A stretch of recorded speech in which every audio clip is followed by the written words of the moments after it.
The imposing estate loomed at the city's periphery, a towering testament to affluence and influence. Within its imposing wrought-iron barriers dwelled a man who possessed ownership of half the metropolis's towering structures, an individual whose endorsement could alter corporate destinies in a single evening. However, despite his vast fortune, despite the pristine marble surfaces and gleaming crystal fixtures that adorned his domain, he harbored a grief that wealth could never mend. His daughter Lily was presumed to be without sight. Since her earliest years as an infant, physicians had validated this diagnosis. She never tracked illumination with her gaze, never extended her hands toward vibrant hues, never returned her father's gaze when he attempted to coax her into smiling. The wealthy businessman, Mr. Alden, constructed his existence around this agonizing reality. He purchased the most exquisite tactile reading materials for her, employed the most accomplished attendants, and sealed his emotions behind a barrier of remorse. He held himself responsible for his absence during Lily's birth, for abandoning her mother to nurture her through those delicate initial months. When he finally attempted to compensate for his failings, the opportunity had passed. His sole offspring, his singular aspiration, would never perceive his countenance.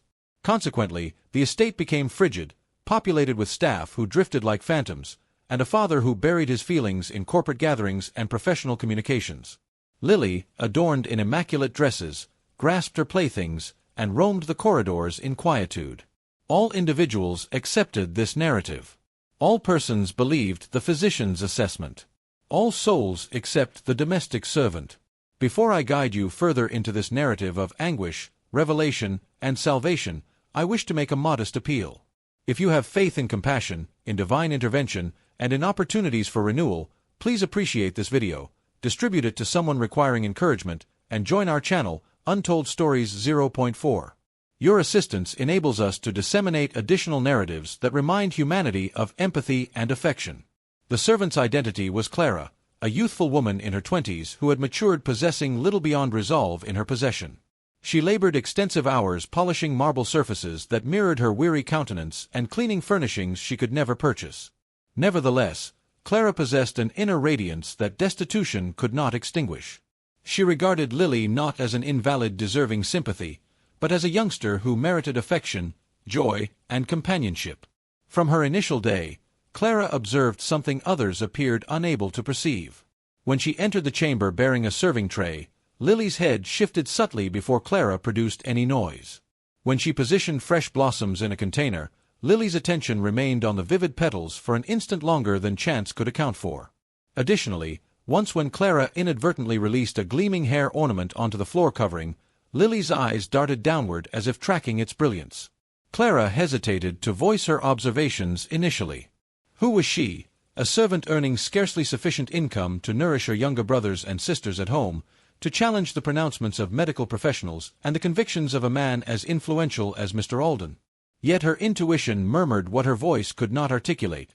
Lily possessed vision. Not flawlessly, potentially, but sufficiently. Time progressed from days into weeks, and Clara commenced examining her silent theory.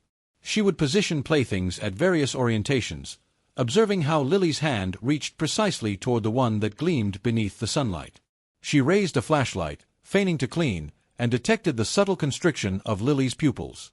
Each indication strengthened her certainty, yet it simultaneously filled her with apprehension. If her assumption was incorrect, she might forfeit her employment.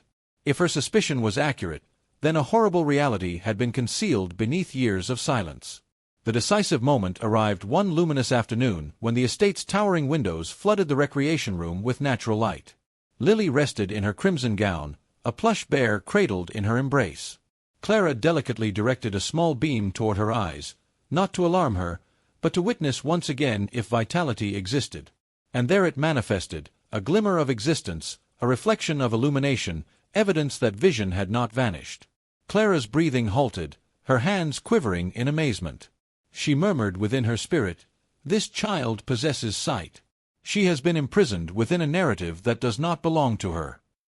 At that precise instant, footfall resonated across the gleaming floor. Mr. Alden appeared in the entrance, his tailored attire contrasting with his exhausted gaze. He remained motionless, observing Clara with a torch in her grasp, Lily's pure face oriented toward the light. A tempest of doubt filled his demeanor. Yet what he witnessed next fractured something within him.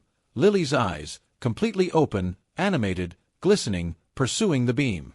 The atmosphere became oppressive. Clara feared she had destroyed everything. However, it was Lily who broke the stillness. She smiled softly and extended her hand toward the illumination, her tiny voice wavering as she spoke. "It appears so radiant." Mr. Alden retreated unsteadily, his pulse racing. For years, he had acknowledged blindness as reality, bearing the shame like shackles around his spirit. To hear those words, to witness his daughter respond, could it be possible? Might it be genuine? His legs faltered, and for the first time in his existence, the powerful millionaire felt helpless. Clara remained upright, her voice unwavering, though her pulse accelerated. She detailed everything she had witnessed, the delicate movements, the indicators everyone else disregarded, the examinations she had conducted discreetly within the margins of her responsibilities. She admitted her apprehension about speaking out, yet also her conviction that Lily was not sightless, merely miscomprehended. Mr. Alden battled to comprehend it. He recalled the physicians, the countless consultations, the solemn expressions that delivered judgments he never presumed to dispute. How could a servant without medical education perceive what none of them had? Nevertheless, before his own vision, the truth was irrefutable. What ensued was a tempest. Experts were called, not those who had dismissed Lily previously, but fresh perspectives willing to examine again.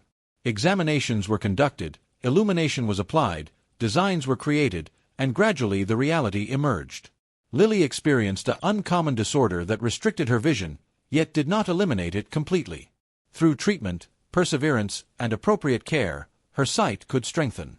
Mr. Alden mourned in private quarters where no one could observe him. For years, he had believed his daughter existed in shadow, and in his wordless grief, he had withdrawn himself, fearful of causing her additional suffering. Yet throughout this time she had been anticipating him to recognize, to extend himself, to have faith. And it was not the riches of kingdoms that granted her an opportunity at existence, but the kindness of a servant who declined to disregard the truth. As weeks transformed into months, Lily's advancement flourished like springtime following an extended winter. She commenced recognizing hues, the azure of her stuffed bear, the emerald of the garden foliage, the golden sunlight dancing across the surface. Mr. Alden dedicated himself to remaining available, reading illustrated books with her, directing her hands as she created chaotic rainbows, chuckling when she indicated the gleam of his sleeve fasteners. Yet above all, he could not disregard Clara. Her bravery had rewritten his daughter's fate. He presented her wealth, advancement, anything she wished. Clara, modest as always, requested only that Lily receive affection and patience, the elements wealth could never purchase. She remained employed in the estate, not for the compensation, but for the connection she had established with a small girl whose universe was expanding daily. The account of Lily circulated quietly among residents, then throughout the metropolis. It evolved into a tale shared in marketplaces and cafes. How a billionaire's daughter, once considered sightless, was rescued by the spirit of a servant girl. Individuals discovered encouragement in it, a reminder that truth frequently conceals itself in unforeseen locations, and that compassion possesses the ability to transform lives more than riches ever could. For Mr. Alden, the change was substantial. He no longer evaluated his value by the agreements he executed or the structures that displayed his name, but by the illumination in his daughter's eyes when she rushed to embrace him following a day of treatment. He no longer sat isolated in conference rooms. He knelt on playroom carpets, constructing towers of blocks with Lily and Clara. The estate, once quiet, now resonated with laughter, with melody, with the pure happiness of a child exploring the world she had been told she could never perceive. And Clara, though she never pursued acknowledgment, became the silent champion of their narrative. To Lily, she was beyond a servant. She was the sibling she never possessed, the protective spirit who perceived what others could not. To Mr. Alden, she was the reminder that the most precious treasures in existence are not discovered in safes, but in the bravery to care. If this narrative moved your spirit, if it reminded you that even the most modest gestures of compassion can alter the path of an existence, please appreciate this video, distribute it to companions, and join Untold Stories 0.4. Your assistance enables us to continue delivering these authentic emotional narratives to the world. Before we conclude, I have one particular request. Please contribute a comment below. Share what this narrative signified to you or an occasion when someone's kindness transformed your existence. Your words might inspire another person who requires hope today. And thus, the estate at the city's edge was no longer a monument to wealth alone. It transformed into a residence where illumination streamed into windows and souls equally, a location where a child discovered sight, a father discovered love, and a servant demonstrated that even within the most magnificent halls, compassion is the most valuable gift of all.